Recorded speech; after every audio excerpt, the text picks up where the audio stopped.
Good morning. Welcome to our Sunday services at First Unitarian Church of St. Louis. My name is Mike Lunter. My pronouns are he, him, his, and I serve this congregation as part of your worship committee. We are so glad you could join us this morning, whether in person or online. If you are a visitor or newcomer, we'd like to extend a special welcome. And if you are new to our congregation, be sure to fill out a newcomer form found in the live stream description or in the lobby of the church. Please stay after the service for conversation and refreshments in Fellowship Hall directly beneath the sanctuary. If you are attending online, you can connect with each other in the chat. And don't forget the link for the virtual coffee hour can be found in your weekly e-news. Families with children are invited to connect with our Director of Religious Education, Danielle Kozemchek, after the service for more information about our RE program. We encourage you to take a moment now to send your joys and concerns so that they are received in time for the pastoral prayer. You can access the online joys and concerns via the link available in your order of service, in the live stream description, or with the QR codes in your pew, or simply aim your smartphone at the QR code on the screen. There are several announcements this morning. Today is our annual water communion. If you have not yet submitted your source of your water, now is your last chance. So aim your smartphone at the QR code on the screen to make sure it gets submitted in time for the service. Our electronic giving service has revamped its platform and added an app. So we are switching over to a QR code for Sunday offering rather than the text to give number. The info in the order of service has been updated, and in the pew racks there are sheets with QR codes for the complete order of service, joys and concerns form, and online giving. If you prefer to use the text to give number, it will still work. Our RE program starts Sunday, September 17th with an open house and children's activities. Volunteers are still needed for the coming of age program. To register, volunteer, or learn more, please contact our Director of Religious Education, Danielle Kozemchek. Sunday, September 24th is the annual pancake breakfast in Fellowship Hall at 11 o'clock a.m. featuring Chris's Cakes. I don't know if you were here last year for it, but it was really, really good, and I highly recommend it. Join us at this religious education fundraiser. Save the date. Sunday, October 1st, 11:15 a.m. to 2 p.m., let your voice be heard in our first ever Congregational Outreach and Community Engagement Summit. See the e-news for more information about how your feedback informed the selection of homelessness and housing as our focus issue. Welcome to this religious community where we affirm the dignity and freedom of all who enter. Here we seek to live together in relationship and respect so that we may embrace and celebrate our differences. Our religious values invite us to a shared journey of truth and meaning. Sincerity and connection guide our religious community and call us into deeper association with ourselves and the world. Welcome. We are glad you are part of our community this morning. Now, please enjoy our prelude, Christ unser Erlösung Jordan Kahn by J.S. Bach, performed by our music director, Earl Naylor.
Good morning.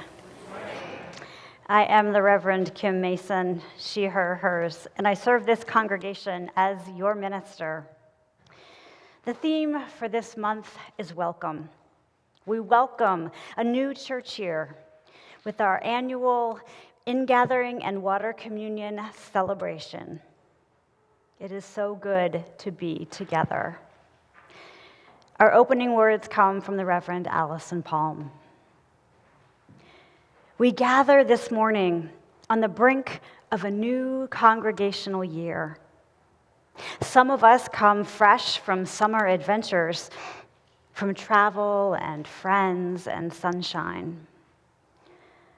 Some of us come heartbroken from summer losses, from tears and pain and heartache. Some of us come renewed from summer rest, from peace and solitude and contemplation. Some of us come wearied from summer monotony, from work and heat. Boy, it was hot this summer, and sameness. Whoever you are, wherever you come from, whatever gifts and needs you bring, you are welcome here. Let us worship together. I invite you to rise as you are willing and able and join in our opening hymn, number 360, Here We Have Gathered.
Our chalice lighting comes from the Reverend Karen LeBlanc. This isn't just a place of worship. This isn't just a fellowship of like minds. This isn't just a Sunday morning filled with spirit and topped off with coffee and donuts.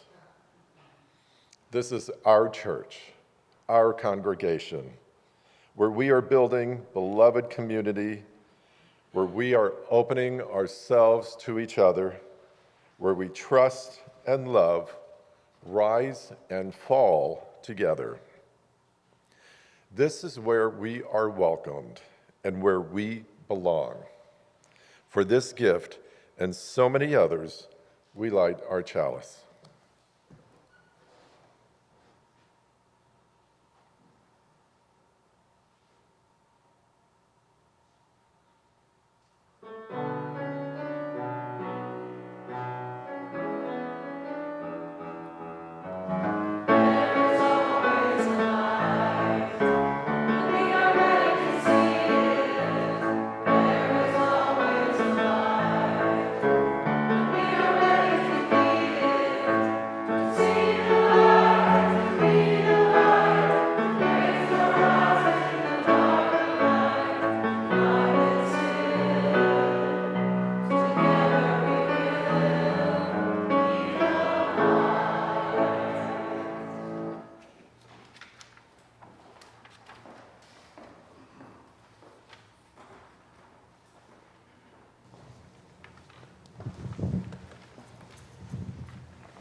Now you get to see us juggle these balls. We try to hold our scripts. My name is Danielle Kazemchek, and I am the Director of Religious Education and Church Communications. And today we're going to tell you a story for all ages. As Unitarian Universalists, we don't all believe the same thing. However, we seek inspiration and wisdom from many of the same places. In many Christian churches, the Bible is the source of faith and wisdom. For UUs, we have many sources, and the Bible is just one of them. Another source we share is our direct experience with the world and the mysterious things that fill us with awe and wonder.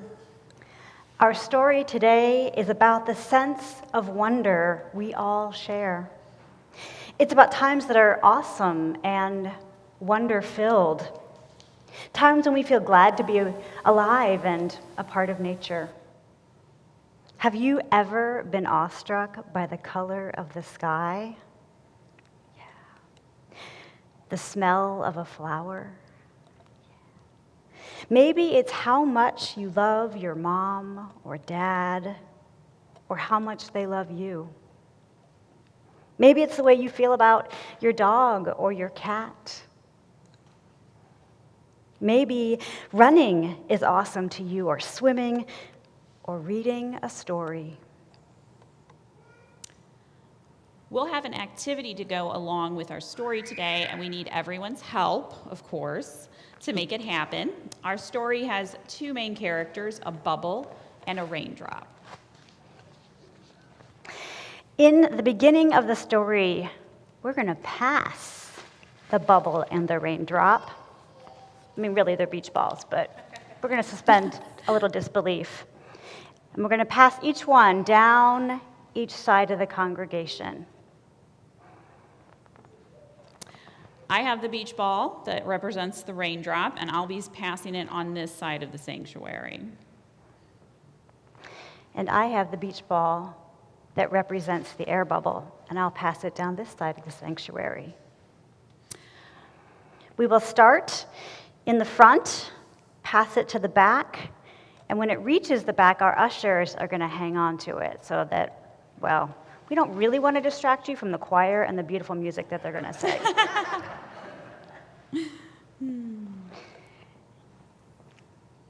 We have to work together to get the balls from the front to the back. This story was written as a bedtime story, actually, so get comfortable and settle in while passing beach balls. Once, in the deepest ocean, there was a little fish.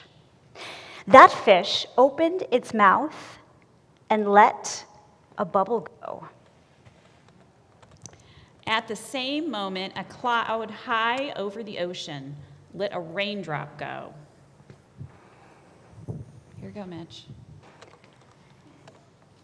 Way down in the deep, that bubble started its journey to the surface.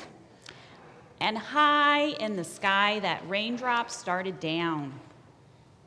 Would you be afraid? I might be afraid, but nothing can hurt a raindrop. And nothing can hurt a bubble. They belong where they're going. And now our choir will perform with a voice of singing.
Hallelujah.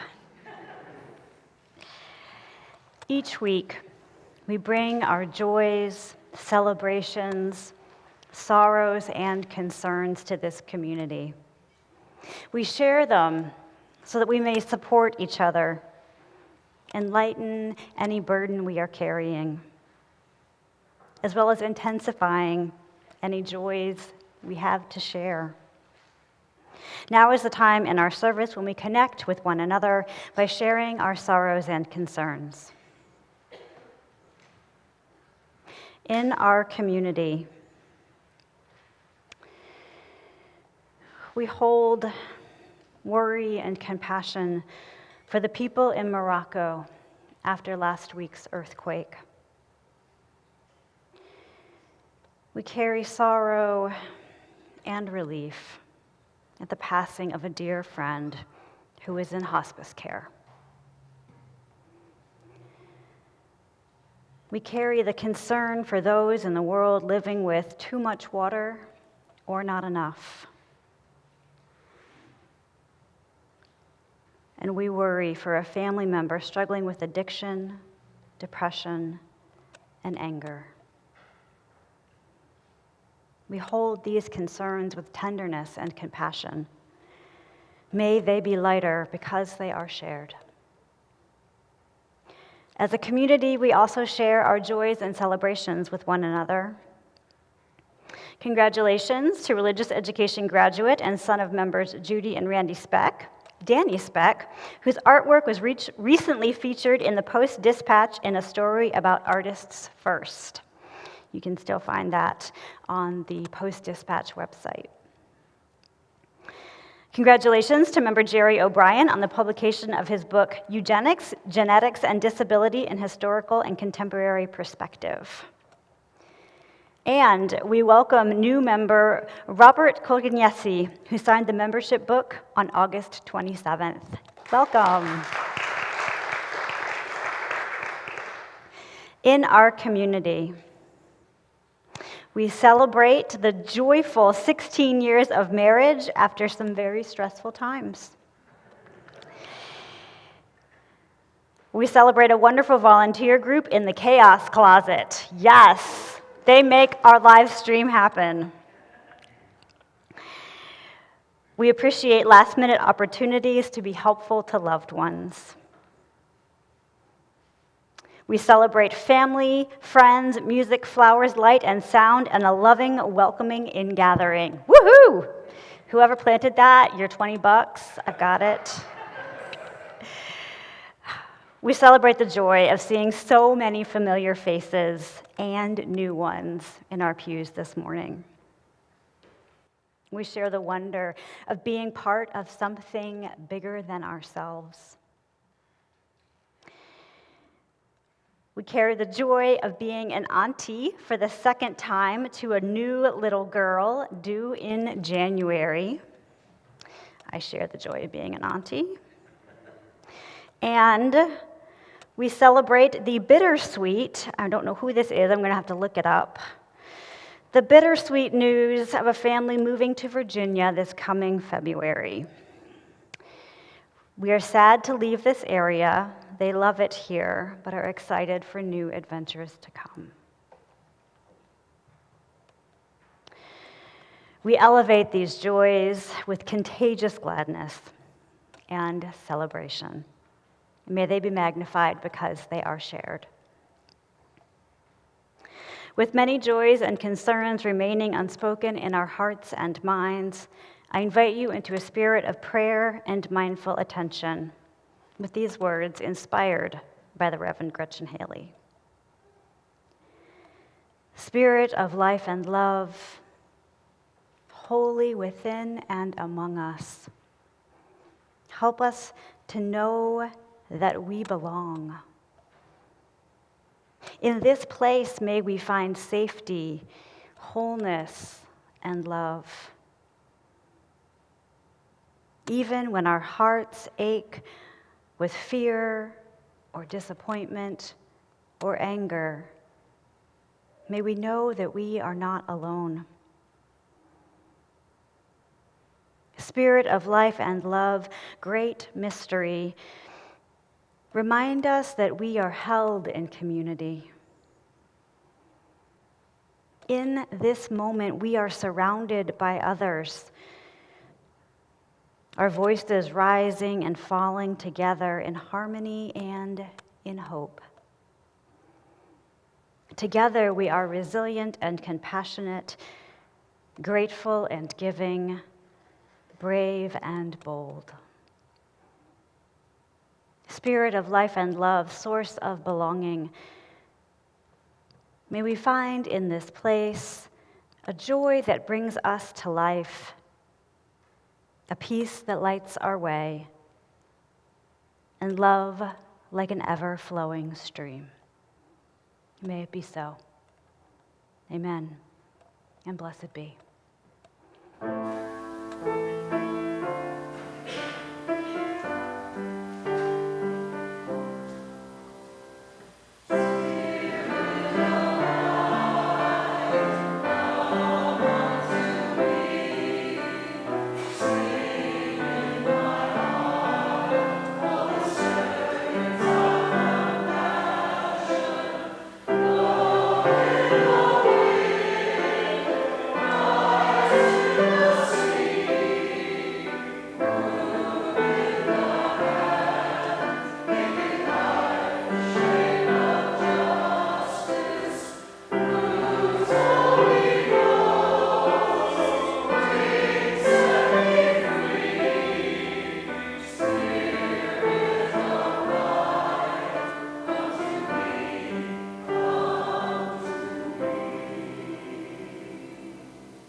Okay, if our ushers would kindly start passing the beach balls from the back, maybe kind of start towards the center and start moving that up.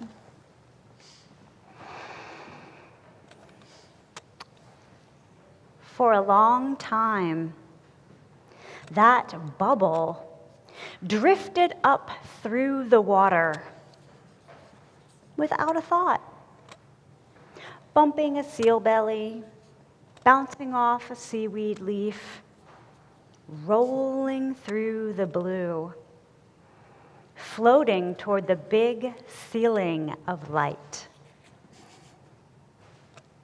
And the raindrop was spinning dizzy down, sliding along the shoulder of the wind, tumbling toward that silver field of water.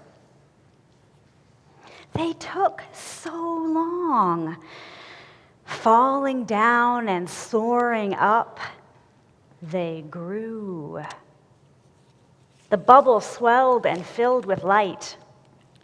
The raindrop gathered ready and round. Somehow they were aimed for the exact same moment in time, and they got there together. Then they were, what were they? The bubble opened up and was the whole sky. The raindrop opened and was the whole ocean. There they were, sky and ocean, turning right where they belonged. And you and I? We got here together too, didn't we? We got here safe in the silver light, right where we belong.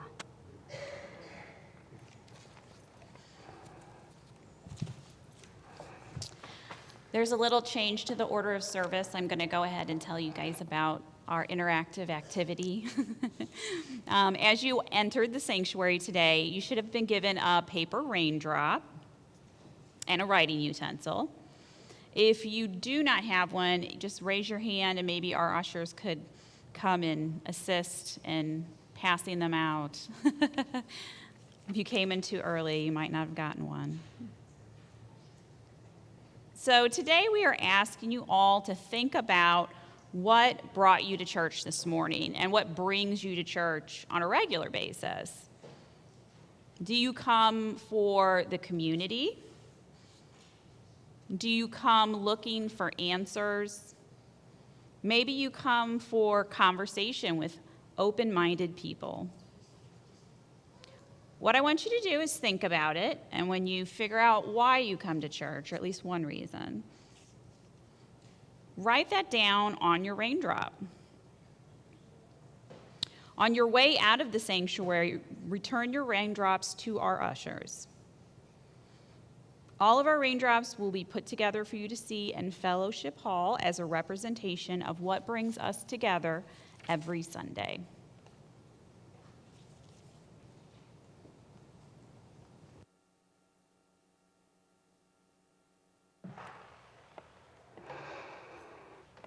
It is the mission of the First Unitarian Church of St. Louis that we strive to be a welcoming congregation, inspiring lives of loving kindness and integrity by nurturing spirituality, building community, and advancing justice. One of the ways we do this is by sharing the plate. All non-pledge donations received this morning will go to Metropolitan Congregations United. MCU puts faith into action by developing leaders who move their congregations, organizations, and communities to change public policy for the common good. MCU focuses on building collective power that impacts the region or state by working on the neighborhood, community, city, and/or state level. This morning's offering will now be received.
There's no combination of words I could put on the back of a postcard. No song that I could sing, but I could try for your heart. Our dreams, they're made up of real things, like a shoebox of photographs with sepia tone loving. Love is the answer, at least, for most of the questions in my heart. Like, why are we here, and where do we go, and how come it's so hard? It always easy, but not. Life can be deceiving. I'll tell you one thing, it's always better when we're together.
We are better together. I am so grateful. Joel is off at his daughter's wedding this weekend. And so I am grateful for Earl, who is directing the choir this morning, and for all of our staff who work together to make this community better together. For our staff, for your gifts this morning and every day. Thank you.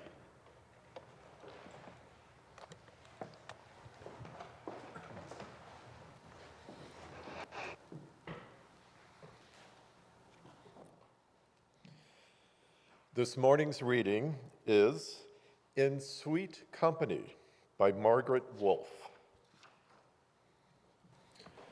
We sit together and I tell you things, silent, unborn, naked things that only God has heard me say.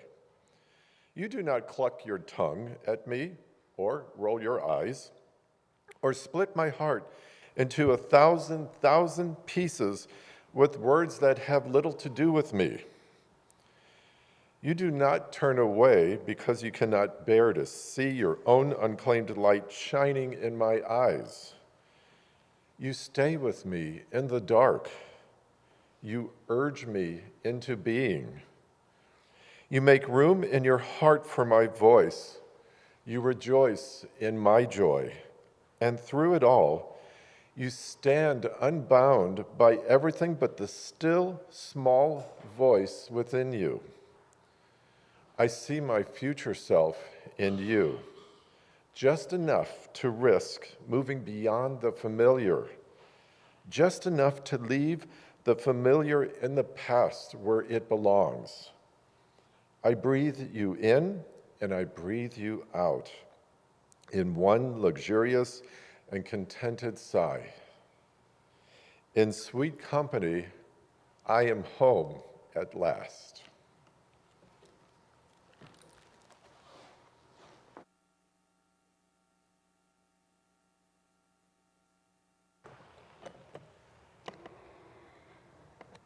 In the summer of 2015, I had some vacation days I needed to use or lose. So with less than a month of planning, I booked a trip to Yellowstone National Park. It was a backpacking trip, so I didn't worry about sold-out hotels. But it turned out that you do need to worry about reserving your campsite, even in the backcountry. I reserved one night in a spot not far from where I planned to enter and figured I'd book the rest when I got there. I know all of you planners are really squirming right now. Once I was in Yellowstone, I managed to book campsites in the areas of the park I hoped to visit. They weren't the most popular or the most scenic, but I had somewhere to pitch my tent each night as I traveled through the park. That is, except for one night. There was one area of the park with no campsites available. The ranger made a suggestion.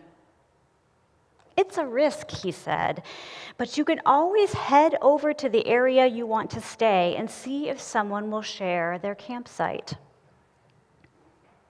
So that's what I did. After a day of hiking, my partner and I made our way to a cluster of sites beside a lake. The sun was setting and the temperature was falling fast when we walked up to a group of people around a campfire. Explaining our situation, we asked if they would be willing to share the site. Of course, they said. And after we set up our tent, they offered us a spot by the fire and the last of a pot of hot chocolate. Gratefully, we accepted. Warmed inside and out, we marveled as daylight faded and the night sky opened up. There we were, lake and stars turning around us, right where we belonged. It's not always easy or simple, to find a place, to know where we belong. We can spend a lifetime bumping into seal bellies and sliding across clouds as we journey ever onwards. Home and belonging can feel elusive. I remember the first time I walked into a Unitarian Universalist congregation. It was the Sunday after New Year's, January 2000. I went with a friend, and the sermon that morning was on the Jeffersonian Bible. For those of you unfamiliar, some people refer to it as the good parts version of the Bible. After years of spiritual journeying, I knew immediately that I had found my spiritual home, that I was better together with those people. But it took several more years for me to feel like I belonged. Some of that was my age. As a young adult, I was sometimes a novelty, alternately ignored, or overwhelmed with leadership requests. Some of that was my spiritual and religious curiosity. It was a predominantly humanist congregation, but I was not allergic to the word God. We had gotten there together, each of us in that congregation, but it wasn't until intentional efforts were made to expand the expression of theological perspective, when intentional effort was created to make a young adult group, that those efforts expanded my experience of Unitarian Universalism, and the community opened up around me. Then I knew I belonged. Where are the places in your life where you seek welcome or find belonging? Is this church one of them? I hope so. Who are the people you are in relationship with that make you better? Who and where are you better together? Or what do you need in order for that welcome to be real in your life? In the years that followed, I found a faith that offered me the home described in the poem that Mike read earlier, where I was not judged for the silent, unborn, naked things in my heart, where I was urged into being and my joys rejoiced. It could so easily have been a different experience, had been a different experience in other faith communities. Having experienced both the hurt and the welcome, the story I have chosen to tell again and again is one of welcome. Each fall, as we begin a new church year, we choose a story to tell. Last year, we told a story of survival and rebuilding. This year, I invite you to tell a story of welcome and engagement. We may have descended through the sky or risen through the ocean, but we got here together, safe in the glow of these antique yellow windows, right where we belong. May we always be the congregation who finds ways to engage. May we use the spinning rush of the wind to orient us in the direction of welcome. May we bounce off seaweed leaves and into the arms of community. May we find in our shared journey that the world opens up. The world opens up around us, just as we open up to each other and our city. We are home at last, in sweet company, and better together.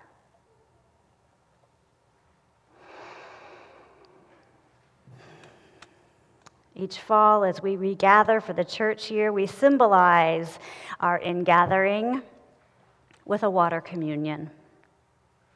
Each of us brings a small amount of water to be shared in a common vessel, this vessel here. In recognition of all of our challenges, in recognition of all of our joys, we share the sources of our water.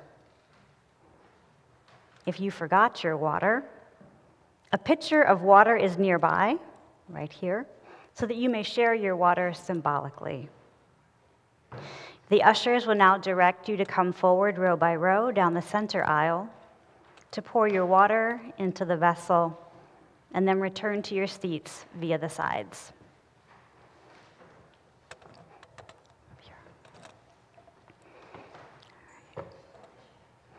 We will share the words that you have given to us.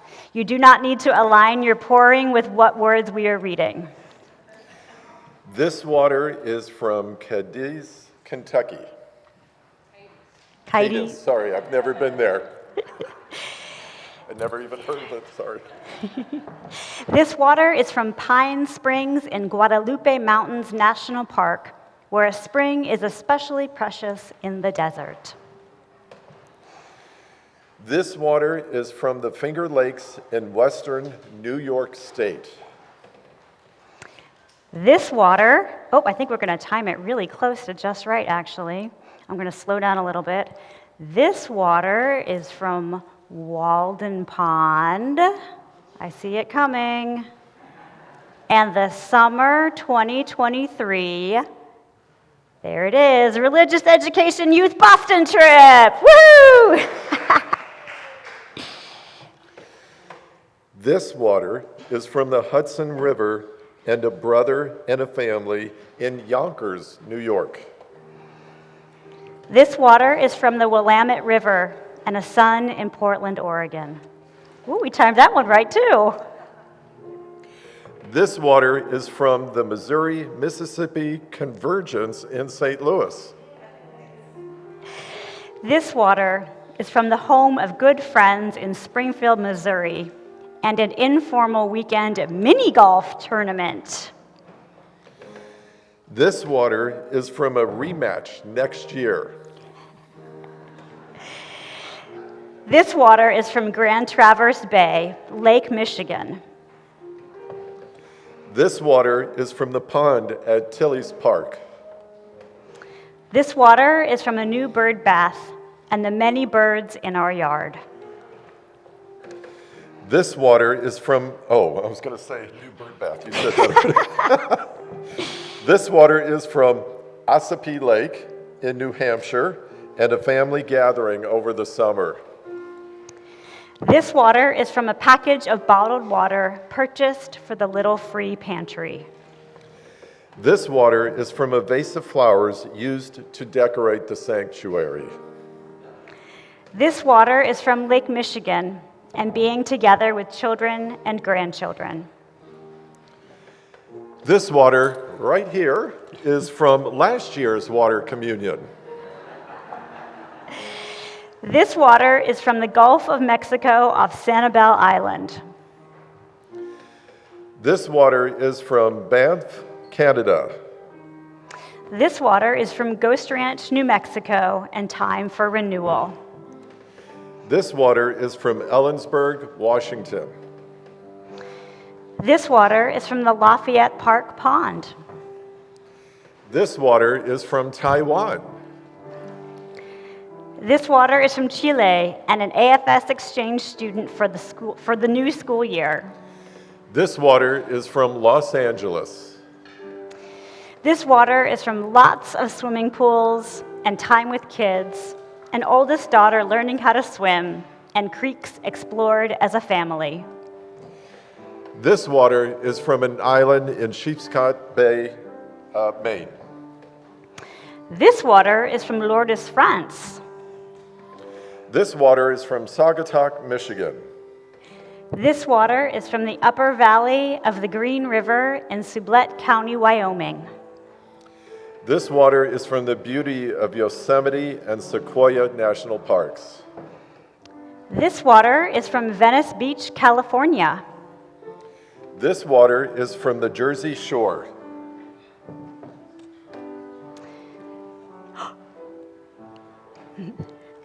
This water, right here, is from the Johnson River shut-ins and a final Labor Day hurrah. Let him continue that. Shoot, I closed it. Here it is. There it is. Whew.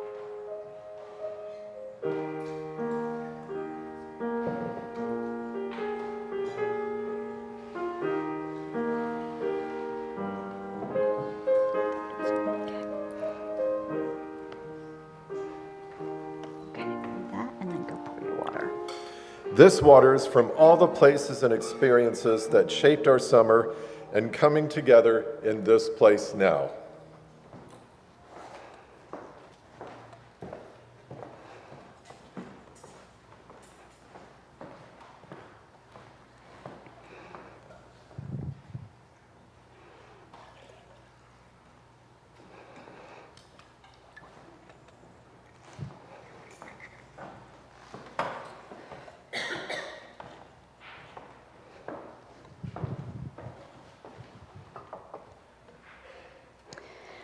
This water is sacred. It is made sacred by the many hands that have poured it with intention and with love. The many stories that each drop contains, the many lives surrounding it in this unique moment. This water, once Mike gets a little bit for next year, will be returned to the earth in our memorial garden after our service, giving drink to the plants and flowers of our congregation's grounds and renewing our connection to our ancestors and our deceased beloveds.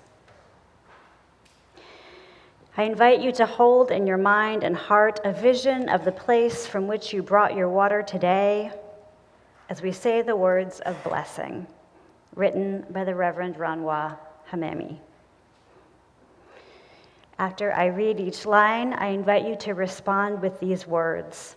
This water is sacred. This water is sacred. May it continue to flow through this community with shining reflections of the unique gifts that flow through each of its members. This water is sacred. May it continue to nurture this community with sustaining hope that we journey together through ripples of growth and change. This water is sacred. May it continue to bless this community with loving reminders of our collective responsibility to one another and the world. This water is sacred.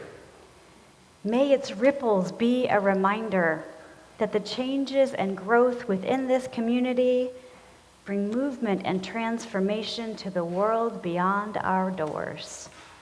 This water is sacred. May its purity offer grace to our community and the willingness to forgive ourselves and one another when we make mistakes. This water is sacred. In moments when we are confused or uncertain, may it bring us clarity of purpose and commitment. This water is sacred. In moments when the reservoirs of hearts and spirits are drained by sorrow or pain, may it nourish them with the knowledge that we are surrounded by a deep and abundant love. This water is sacred. Amen, and blessed be. I invite you to rise in body or spirit and share our closing hymn, number 318, We Would Be One.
Renewed by this community, blessed by our connections, and inspired in our hearts and minds, may we take the welcome of this congregation beyond its walls and into the wider world. May it be so. Amen. Blessed be, and go in peace. Please stay for the postlude. Then, as your final act of worship, as the music concludes, please turn and greet your neighbor.